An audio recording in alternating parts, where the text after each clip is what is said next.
Hi, I'm Miss Shelley, and welcome to my science show. In our episode on matter, we learned that solids have a size and a shape.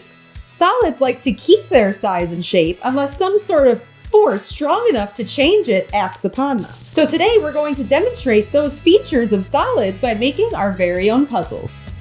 Miss Shelley's Science Show.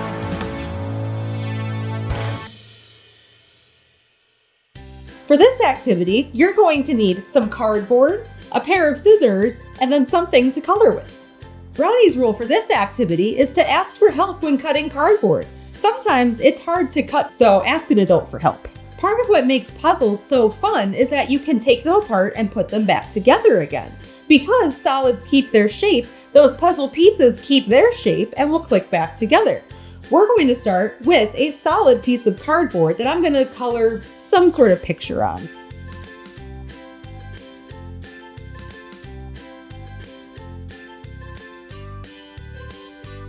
Once you've drawn your picture, take a black marker or a dark color and make your puzzle pieces.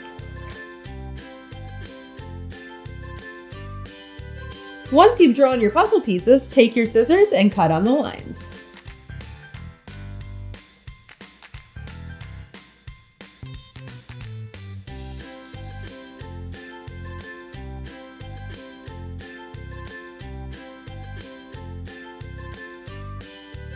The force that the scissors put on the cardboard was enough to change the shape of my solid, but I still have all these smaller solid pieces now.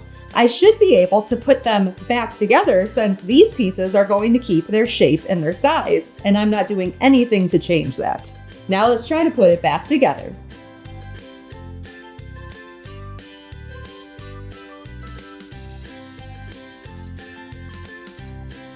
So as you can see, since the solid puzzle pieces kept their size and shape, I was able to put my puzzle back together. Why don't you try making your very own puzzles at home, and I'll see you next time on another episode of Miss Shelley's Science Show. Miss Shelley.